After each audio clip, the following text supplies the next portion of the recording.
महादेव दोस्तों, जय भोलेनाथ। मैं संध्या एक बार फिर आप सभी का हमारी शुद्ध देसी रसोई में स्वागत करती हूँ। दोस्तों, आज मैं करेले की एक यूनिक और बिल्कुल नई सी रेसिपी लेके आई हूँ। तो अगर आपको वीडियो अच्छी लगे या रेसिपी पसंद आए तो वीडियो को लाइक करें, चैनल को सब्सक्राइब करें। और आपको पता ही है दोस्तों कि मुझे आपके कमेंट्स का इंतजार रहता है, तो कमेंट करना बिल्कुल ना भूलिए। चलिए ज़्यादा समय न गवाते हुए हम बनाते हैं आज की अपनी रेसिपी। दोस्तों, करेले की रेसिपी बनाने के लिए हम पहले करेले लेंगे, धो के साफ कर लेंगे।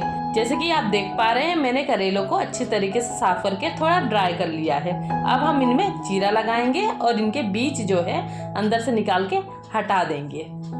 अंदर से ये पूरी तरीके से हम खाली कर लेंगे ताकि हम इनमें मसाला भर सके।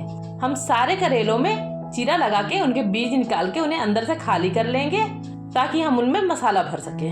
दोस्तों, जैसे कि आप देख पा रहे हैं, हमने सारे करेलों में चीरा लगा के बीज निकाल के साइड कर लिया है। ये अंदर से बिल्कुल खाली हो गए हैं और इन बीजों को हम फेंकेंगे नहीं, इनका भी इस्तेमाल हम आज की रेसिपी में करने जा रहे हैं। दोस्तों, इसमें मसाला भरने से पहले हमें एक छोटा सा प्रोसेस करना है, वो मैं आपको बताती हूँ। दोस्तों, करेले बहुत कड़वे होते हैं, इसलिए अक्सर लोग उन्हें खाने से बचते हैं। इसलिए हम पहले करेले का कड़वापन निकालेंगे। उसके लिए मैं करेले में 1 बड़ा चम्मच हल्दी का डालूंगी और 2 बड़ा चम्मच नमक। अच्छी तरीके से हम हल्दी और नमक को करेले के ऊपर अच्छे से लगाएंगे और करेले के अंदर अच्छी तरीके से बढ़िया भर देंगे ताकि नमक की वजह से करेला जो है अपना पानी छोड़े। हल्दी नमक लगाने के बाद दोस्तों हम विनेगर डालेंगे करेले के ऊपर। विनेगर हम इसलिए डालते हैं दोस्तों ताकि इसकी कड़वाहट तो दूर हो ही जाए, एक अच्छा सा खट्टापन हमारे करेले के अंदर आ जाए। आधी कटोरी व्हाइट विनेगर मैं इसके ऊपर डालूंगी, लेकिन पहले हम हल्दी नमक अच्छी तरीके से लगा लेते हैं। दोस्तों, जैसे जैसे हमारा करेला पानी छोड़ेगा उसकी कड़वाहट भी पानी के साथ बाहर हो जाएगी, लेकिन उसके लिए हमें 15 मिनट कम से कम करेले को रेस्ट करने देना होगा ताकि नमक अपना काम अच्छी तरीके से कर सके। हमने हल्दी नमक अच्छी तरीके से मिला लिया है दोस्तों, तो अब बिल्कुल सही टाइम है इसमें विनेगर डालने का। मैं यहाँ व्हाइट विनेगर का यूज कर रही हूँ, एक अच्छा सा फ्लेवर आता है दोस्तों, इसे आप डालना बिल्कुल ना भूलें, वरना आपका करेला सही से नहीं बनेगा। तो चलिए 15 मिनट के लिए हम करेलों को रख देते हैं रेस्ट करने। दोस्तों, 15 मिनट हो गए हैं, तो अब हम ढक्कन हटा लेंगे।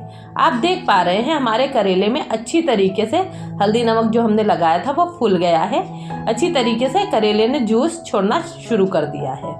करेले हमारे पानी छोड़ने लगे हैं, तो अब हम इन्हें ड्राई करेंगे। लेकिन ड्राई करने के लिए दोस्तों हम हथेलियों की मदद से एक एक करके अपने सारे करेले निचोड़ के साइड में रख लेंगे। दोस्तों, आज पता नहीं क्या सुबह से लाइट का मसला हुआ पड़ा है, बार बार आ जा रही है, इसलिए आपको फ्लिकर होते हुए यहाँ दिख रही होगी। तो परेशानी के लिए माफ़ी चाहती हूँ और इसे इग्नोर करिए। और आप देख पा रहे हैं मैं सारे करेलों को अच्छी तरीके से निचोड़ के साइड में रखती जा रही हूँ। इसे हम इसी तरीके से निचोड़ के साइड में रख लेंगे और 2 मिनट के लिए पंखे की हवा लगने देंगे ताकि हमारे ये जो करेले हैं थोड़े ड्राई हो जाए। और इस पर जो हमने विनेगर डाला था उसकी वजह से इसमें एक अच्छी सी लेयर बन सकेगी विनेगर की, जो कि टेस्ट में अच्छा आएगा। दोस्तों, हमें सारे बीज भी ले लेने हैं, जो अंदर का उसका बीज हमने निकाला था करेले का, वो भी मैंने इसमें ही डाल दिया था ताकि हल्दी नमक इनमें भी आ जाए और इनका भी कड़वापन दूर हो जाए। अच्छी तरीके से निचोड़ेंगे दोनों हाथों की मदद से, इस तरीके से दबा दबा के, और इसे भी हम साइड में अपने करेलों के साथ 2 मिनट के लिए हवा लगवा लेंगे। दोस्तों, आप देख पा रहे हैं मैंने बीज और करेले सब निचोड़ के अलग कर लिए हैं। अब इसमें ये बचा है जूस, जो कि बहुत नमकीन, बहुत कड़वा है, हमारे किसी काम का नहीं है। अब हम ये करेले लेंगे और इसे अच्छी तरीके से 2-3 पानी में धो लेंगे। दोस्तों, हमें सेम वही प्रोसेस इसमें करना है कि पानी डालेंगे और अच्छी तरीके से निचोड़ के एक दूसरे बर्तन में रखते जाएंगे। वापस से हम इसमें पानी डालेंगे, वापस से इसे निचोड़ के हम दूसरे बर्तन में रखते जाएंगे। हम इसे 2-3 पानी में अच्छी तरीके से साफ़ कर लेंगे ताकि इसमें जो थोड़ा बहुत नमक और कड़वापन हो वो भी धुल के बाहर हो जाए, क्योंकि हमने करेले में बहुत ज़्यादा नमक डाला था। अगर हम ऐसे डाल देंगे ना तो हमारी सब्ज़ी में नमक बहुत ज़्यादा हो जाएगा, और धुलने की वजह से 2-3 पानी में हम धुलेंगे तो हमारे करेले का जो बचा हुआ कड़वापन है वो बिल्कुल बाहर हो जाएगा। हमारे करेले बिल्कुल भी कड़वे नहीं होंगे। ये प्रोसेस बहुत ज़रूरी है दोस्तों, इसको ज़रूर करें। और ये करने के बाद हम अपने करेलों को 2 मिनट के लिए हवा लगने देंगे ताकि बढ़िया से ये सॉफ्ट से हो जाएं। जब हम इसमें मसाले भरें तो अच्छी तरीके से हम इनमें मसाले भर पाएँ। अब करेले हमारी तैयार हो गए हैं दोस्तों, तो हम मसाले बना लेते हैं। मसाले बनाने के लिए मैंने कुछ खड़े मसाले लिए हैं। इनकी क्वांटिटी मैंने स्क्रीन पर शो कर दी है। आप इसी के अकॉर्डिंग सारे मसाले लीजिए और इन सबको भून के हम पीसेंगे। इसके अलावा दोस्तों मैंने यहाँ पर 1 इंच अदरक लिया है और 1 पोथी लहसुन लिया है और मिर्ची ली है 7 से 8 और 2 छिलके प्याज रख लिए हैं। इन सब के छिलके उतार के मैंने तैयार कर लिया है। 1 पाव टमाटर लिया है और धनिया की पत्ती ली है। इन सबको मुझे काट के तैयार कर लेना है, इस्तेमाल करना है आज की सब्जी बनाने में। तो चलिए दोस्तों, तैयारी हो गई है, तो अब हम बनाना शुरू करते हैं आज की अपने करेले की रेसिपी। दोस्तों सबसे पहले आंच पर हम कढ़ाई चढ़ाएंगे और उसमें भुनने डालेंगे अपना धनिया को मैंने मीडियम फ्लेम में भून लेना है और जब ये चिटकने लगेगा तब मैं इसमें डालूंगी जीरा और इसे भी थोड़ा भुनेंगे और फ्लेम को कर लेंगे हम लो। फिर डालेंगे हम अपनी सौंफ और थोड़ा भुनेंगे और अब हम फ्लेम को बिल्कुल बंद कर देंगे। आधी चम्मच मेथी दाना डालेंगे दोस्तों और ऐसे भुनेंगे। मसाले की गर्माहट से ही ये भुन जाएगी। और अब डालेंगे हम इसमें राई मैंने आधी चम्मच इस्तेमाल करनी है दोस्तों। आप ज़्यादा राई ना डालें, नहीं तो कड़वाहट आएगी मसाले में, जो कि हमें नहीं चाहिए। सूखी हुई लाल मिर्च हालांकि हमारी सूखी है, पर भुनने से उसका फ्लेवर जो है एक्टिवेट हो जाता है। इसी वजह से हम सारे मसाले अपने भुनते हैं ताकि उनका जो ऑयल है वो एक्टिवेट हो जाए, फ्लेवर एक्टिवेट हो जाए। थोड़ी सी काली मिर्च भी मैंने इसमें डाली है और भुनी है। मैंने तकरीबन 10 से 12 काली मिर्च का भी इस्तेमाल किया है। मसाले अच्छी तरीके से हम भून लेंगे। ध्यान रहे दोस्तों, मैंने फ्लेम को ऑफ कर दिया था। हमारी कढ़ाई बढ़िया गर्म थी, इसलिए हमारे सारे मसाले बिल्कुल सही तरीके से भून चुके हैं। अब हम इन्हें थोड़ा ठंडा करेंगे और फिर पीस के इसका पाउडर बना लेंगे। अब दोस्तों हमें एक मोटे और गहरे तले की कढ़ाई लेनी है और आंच को तेज करके उसे गर्म कर लेना है। फिर हम उसमें डालेंगे 2 बड़ा चम्मच सरसों का तेल। आप खाने वाला कोई भी तेल इस्तेमाल कर सकते हैं। एक बार हमारा तेल गर्म हो जाएगा तो हम आंच को मीडियम कर देंगे और तड़का लगाएंगे। दोस्तों तेल गर्म हो गया है तो अब हम प्याज, लहसुन, अदरक, मिर्च का तड़का लगाएंगे। कटी हुई लहसुन डालेंगे और थोड़ा सा भुनेंगे। फिर कटा हुआ अदरक डालेंगे, उसे भी हल्का सा भुनेंगे दोस्तों। फिर हम इसमें मिर्च का छौंक करेंगे। मिर्च आप अपने टेस्ट वाइज रखिएगा, क्योंकि हम सूखी लाल मिर्च का इस्तेमाल कर रहे हैं, इसलिए आप यहाँ पर हरी मिर्च कम डाल सकते हैं। अब हम यहाँ पर थोड़ा सा जीरा डालेंगे और हल्का सा भुनेंगे। जीरा चिटपिटाने लगेगा तब हम इसमें प्याज का बघार करेंगे। और अब दोस्तों हम आंच को बढ़ा के तेज कर लेंगे और यहाँ पर हमें प्याज को तब तक भुनना है दोस्तों जब तक कि ये हल्के सुनहरे रंग की ना हो जाए। हल्के सुनहरे रंग की होने तक हम इसी तरीके से प्याज को चला चला के भुनेंगे। अब क्योंकि हमारी आंच तेज है, इसलिए हमें इसे कंटिन्यू चलाते हुए भुनना होगा दोस्तों। फिर मैं इसमें डालूंगी कटी हुई धनिया की पत्ती और आंच को कर दूंगी लो आंच पर। हमें हल्का सा अपनी धनिया की पत्ती को बस ऐसे थोड़ा सा मिला लेना है, इतना ही भुनना है कि वो अच्छी तरीके से प्याज में मिल जाए। फिर मैं इसमें डालूंगी 1 बड़ा चम्मच शक्कर और अच्छी तरीके से मिलाऊंगी। यहाँ पर हमें दोस्तों फ्लेम बिल्कुल लो ही रखना है। फिर हम यहाँ पर स्वाद अनुसार थोड़ा नमक डालेंगे, तकरीबन 1 चम्मच मान लीजिए। अब क्योंकि दोस्तों हमारी कढ़ाई अच्छे टेम्परेचर पर हो गई है तो हम यहाँ पर फ्लेम को थोड़ा सा बढ़ा के मीडियम कर लेंगे और नमक को अच्छी तरीके से मिलाएंगे। फिर हम इसमें डालेंगे 1 बड़ा चम्मच हल्दी। अच्छी तरीके से भुनेंगे चलाते हुए मीडियम फ्लेम पर ही। अब क्योंकि हमारी हल्दी भुन गई है दोस्तों, इसमें से एक अच्छी सी खुशबू आ रही है, तो मैं इसमें ऐड करूंगी 1 कटोरी बेसन। आप ये समझ लीजिए इसमें 4 बड़े चम्मच मैंने बेसन लिया है। अच्छी तरीके से मिलाएंगे और मीडियम फ्लेम पर ही हम इसे तकरीबन 2 मिनट भुनेंगे। एक बार हमारा बेसन भुन जाएगा तो हम इसमें जो हमने मसाले पीसे हैं वो ऐड करेंगे। जब हमारा बेसन भुन जाता है दोस्तों तो उसमें से एक सौंधी सी खुशबू आने लगती है, तो हमें पता चल जाता है कि बेसन हमारा भुन चुका है। जैसे कि इस टाइम पे खुशबू आ रही है, क्योंकि जो थोड़ी बहुत कसर थी बेसन में वो मसाले भुनते टाइम पर पूरी हो गई है। बढ़िया से हमारे मसाले और बेसन एक साथ होके भुन गए हैं, इनमें से बहुत अच्छी सी खुशबू आ रही है। बस दोस्तों, अब हम इसे अच्छी तरीके से मिला लेंगे और इसमें डालेंगे आमचूर पाउडर। आमचूर पाउडर जितना हमने बेसन लिया था उसकी आधी क्वांटिटी में हमें आमचूर पाउडर इसमें डालना है। क्या है ना दोस्तों, कुछ खट्टा डालना बहुत इंपॉर्टेंट है। अगर आपके पास आमचूर पाउडर नहीं है तो आप 4 नींबू का रस निकाल लीजिए, वो डाल सकते हैं। बस बढ़िया से मसाले में मिला लीजिए। मेरे पास आमचूर पाउडर है इसलिए मैं आमचूर पाउडर का इस्तेमाल कर रही हूँ। एक बार ये सब मिल जाए अच्छे से तो फिर मैं इसमें डालूंगी 1 कटोरी विनेगर डालेंगे और अच्छी तरीके से पूरे मसाले को मिक्स कर लेंगे। ध्यान रहे दोस्तों, मैंने वाइट विनेगर का इस्तेमाल किया है, आप वही डालें। मार्केट में लाल कलर का सिरका मिलता है, आप उसे बिल्कुल इस्तेमाल ना करें। दोस्तों, हमारा मसाला अच्छी तरीके से मिल गया है तो अब हम इसे एक दूसरे बर्तन में निकाल लेंगे और थोड़ा ठंडा कर लेंगे। दोस्तों, देखने में ही बहुत सुंदर लग रहा है और स्वाद भी इसका बिल्कुल लाजवाब है। आपको बाहर से इसमें कुछ भी डालने की कोई ज़रूरत नहीं है। बस हम इसमें अब अपने कटे हुए टमाटर ऐड करेंगे थोड़े से।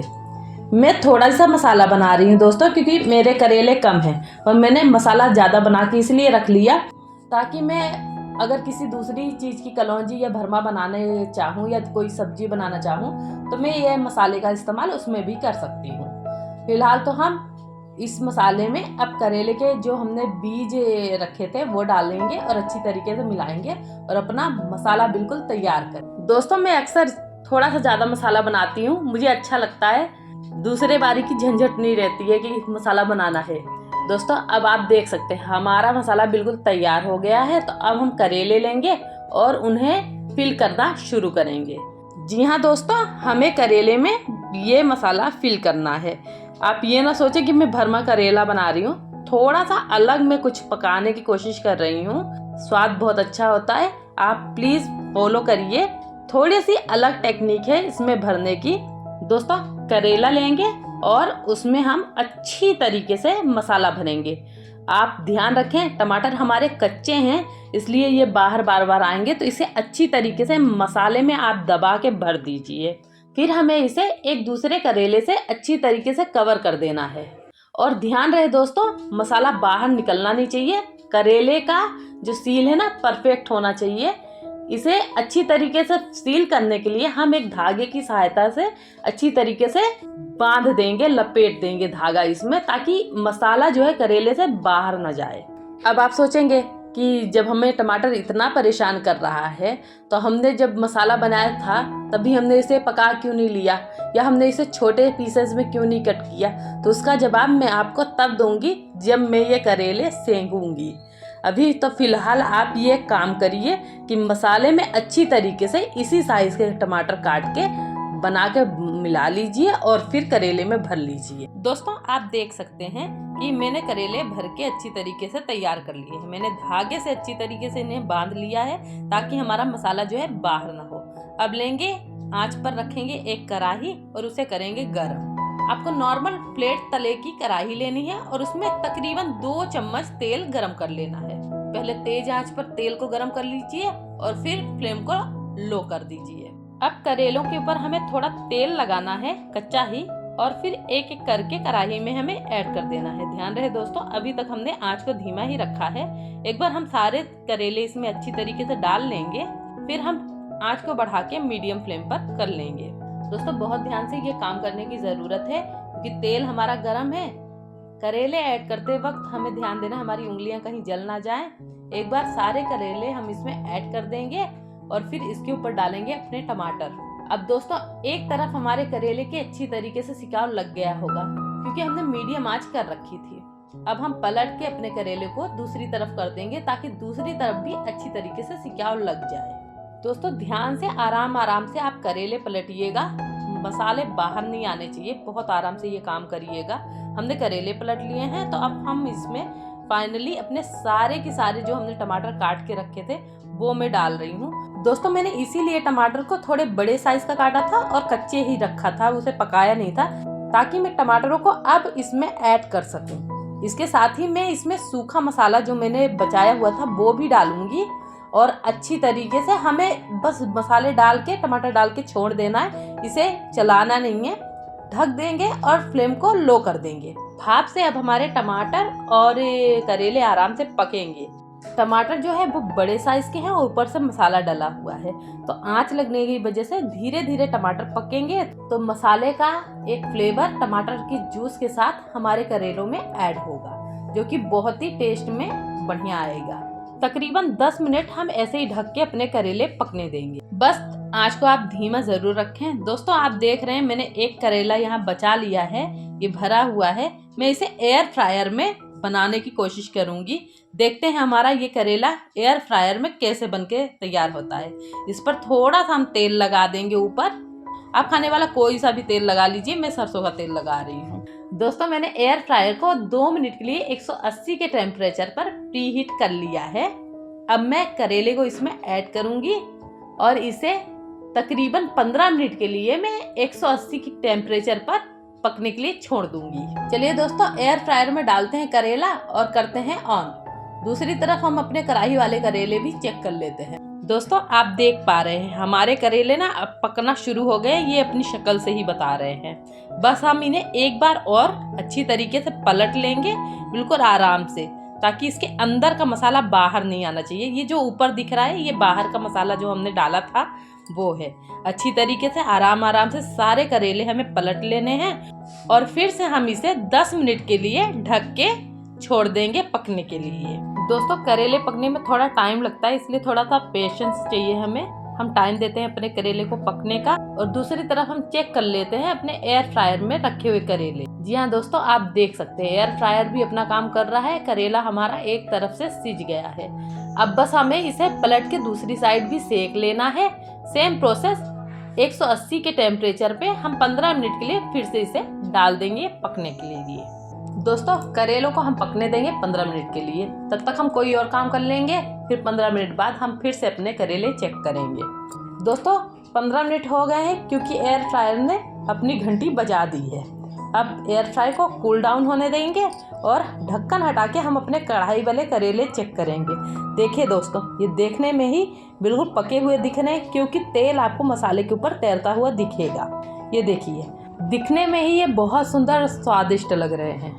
दोस्तों मेरे करेले तो परफेक्टली पके हुए हैं। अगर आपको चेक करना हो तो आप एक चम्मच की मदद से इसे चेक कर सकते हैं। अगर आपके करेलों में थोड़ी सी कसर है तो 5 मिनट के लिए लिड लगा के आप इसे लो फ्लेम पर रख दीजिए। परफेक्टली आपके करेले पक जाएंगे। अब मेरे करेले तो बनके बिल्कुल तैयार हैं और इस तरीके से पकाने पर आपके करेले बढ़िया डिलीशियस तो बनेंगे ही दोस्तों। इनमें कड़वाहट बिल्कुल नहीं रहेगी और देखने में भी बहुत सुंदर रहेंगे, क्योंकि अक्सर करेले पकाते टाइम पे उनका हरापन ना बिल्कुल खो सा जाता है।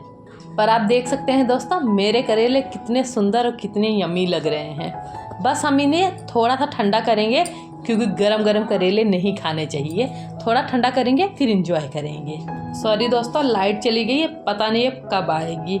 मैंने फ्लैश लाइट की मदद से ये रिकॉर्डिंग की है, इसलिए करेले थोड़े अलग से दिख रहे हैं। दोस्तों एक्चुअल में ये करेले जितने खूबसूरत दिख रहे हैं कैमरा जस्टिफाई नहीं कर पा रहा है इनकी ब्यूटी को। और एयर फ्राई वाला भी बहुत सही बना है, एकदम क्रिस्पी और क्रंची बना है, बहुत स्वाद बना है करेला। दोस्तों मैं क्या करूं, लाइटिंग की वजह से मैं आपको सही दिखा नहीं पा रही हूं। मैं ये इमरजेंसी लाइट जला की वीडियो बना रही हूं। पर प्लीज़ जब आप खुद बनाएंगे ना तो आप खुद कहेंगे कि हाँ आंटी बहुत सही रेसिपी आपने बनाई और बहुत खूबसूरत ये करेले बने हैं, बहुत स्वाद बने हैं। तो चलिए दोस्तों लाइट नहीं है तो क्या हुआ, हम करेले तो एंजॉय करेंगे ही। मैं सही बता रही हूँ दोस्तों, बहुत यमी और बहुत स्वाद रेसिपी है। आप एक बार तो ट्राई ज़रूर करें और मुझे कमेंट बॉक्स में बताएं कि आपके करेले कैसे बने, आपको कैसे लगे।